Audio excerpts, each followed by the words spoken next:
when there was a kind of a political crisis between AD and PDP, and Obasanjo had to come to Ibadan to caution you, not to constitute yourself as a nuisance to the people of your state, and that there was a kind of an encounter between the two of you. Could you please let the public know what really happened at that meeting?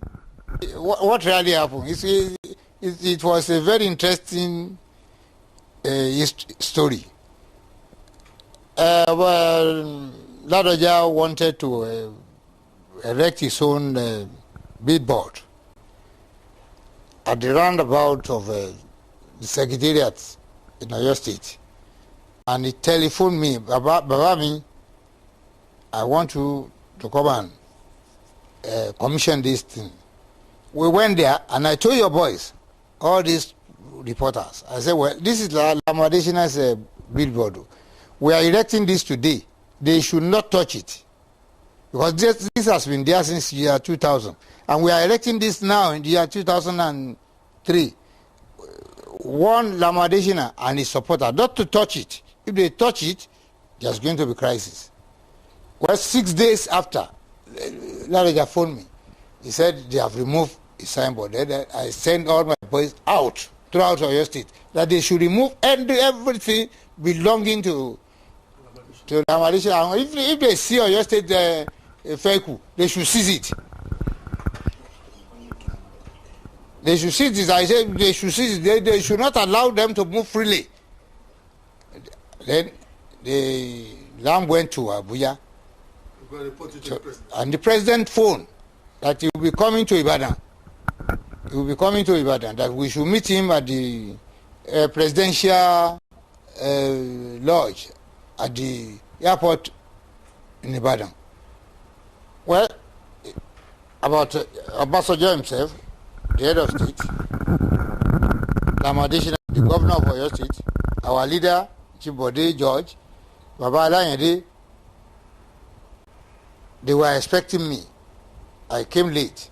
So Obasanjo was annoyed that after he came all the way from Abuja personally to see me, and I have to disappoint him, I came late about 25 minutes. They said they should open the meeting. He was very, very annoyed. He was abusing Ladoja when I opened the door. Rashidi, go by. Then I opened the door. I said, what is here? What is happening? What is really happening? He said, Baba Adedibu, what is happening in your state? I said, there's nothing. He said, you are, how old are you now? How old are you? I said, why are you asking me that type of question? You send money to me. You gave me $500,000 for my birthday. If you don't know my age, why do you send money? Are you just giving everybody money like that? I said, well, you know my age. You gave me money for my birthday, so you're supposed to know. He said, why I asked you this question is that at the age of 76, you are the one causing problem in the whole of Oyo State. We have intelligence report that said you are causing trouble. I said, I'm a real Ibadan man, and we always cause trouble. That is our name.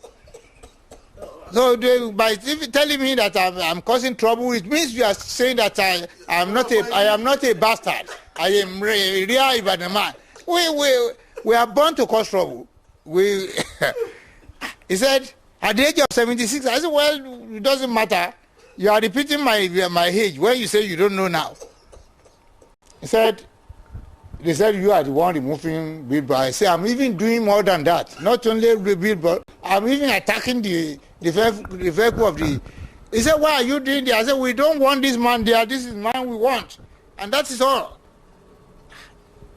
I sat down there.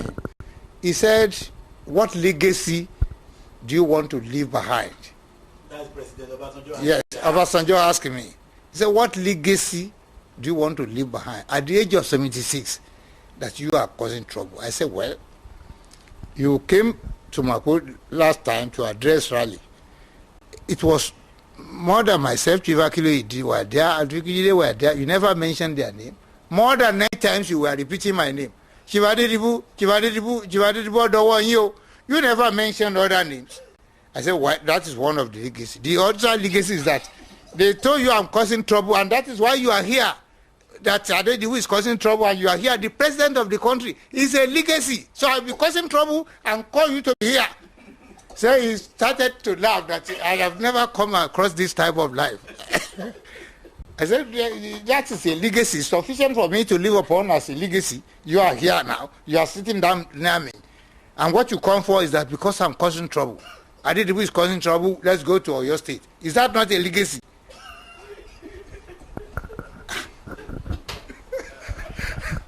He said, I don't know what to say again. Then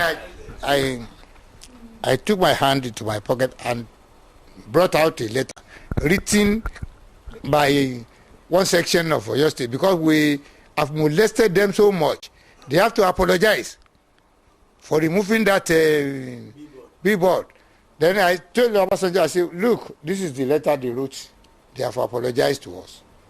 He got the letter. How did you? Ẹ̀yin ò dẹ̀ ṣe wá pé àbúrò yín gọ́vnà kẹ́ẹ̀dẹ̀ bá sọ̀rọ̀. Mr. President, you are trying to cheat me. You went to university. Lamidi went. Ladoja went. Babalaye, they was the oldest person here, went to university. But the judge went to university. That I don't go to university. You are preaching to me now to call Lamidi. Why can't he call his own younger brother and tell him, what are you saying now? I say, you know that anybody, do I go to university? Do I know more than what I'm doing? I don't know what I'm doing. You know more than what I'm doing. He said, well, then he took my hand. I said, that is your gift from God.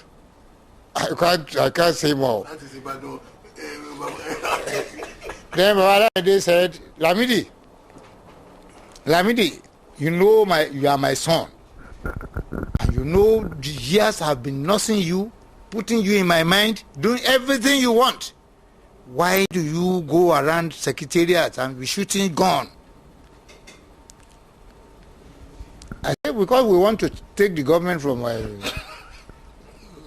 Lamidi. He said, can that be right? I said, Baba, the day Awolowo was installed as the premier of the region, we paid £2 for the use of Mako Hall.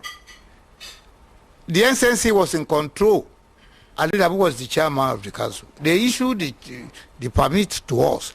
Before Awolowo came from the secretariat, where he went and swear as the premier of the region, Adedibu had locked the door.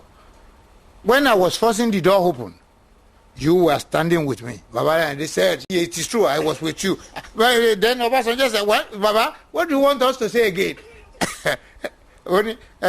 Baba,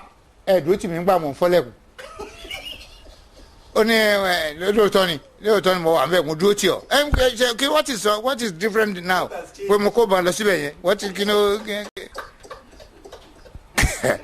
Then Obasanjo stood up and said, well, I better take excuse. I said, no, you cannot go. Mr. President, you are our father here. You cannot just do like Akintola. If 25 people gave evidence before Akintola, all of them will be right. And everybody will be laughing. I said, who is guilty now? Who is guilty? Is it me or Lamidi or his government? Then he now said, Lam, didn't I tell you? Within you and myself, haven't we discussed? He said, Baba Adedibu, I've told him the governor is wrong. The governor is wrong. I said, well, thank you very much. Then we now stood up. Protocol demand that he should go first. Lamidi should follow him. So the two of them were moving forward. And crowd outside, the PDP and the crowd was so strong that he wanted to seize that opportunity to show that he's very familiar with Obasanjo. Then I penetrate within the two of them. I just push them apart. Obasanjo, who is that? I said, it is me. He said, Baba Adedibu, what do you want again? I said, I want the governor to introduce me to you. He said, the governor was saying that this is our Baba, Chief Adedibu, and so on, pillar of PDP. Then the governor now withdraw him nearer. He said, Emma told you one. Because he loved him. I said, he doesn't take care of us. You gave me 275,000 since we have been running your government. You now want to re-enter again. Oh no, that means what you're telling you. We now do think it's possible. The military men who are there by not election, they come to my house. Are they not coming to my house? You feel it is easy for anybody to rule this country without, to rule this or your state without seeing me? Even the military.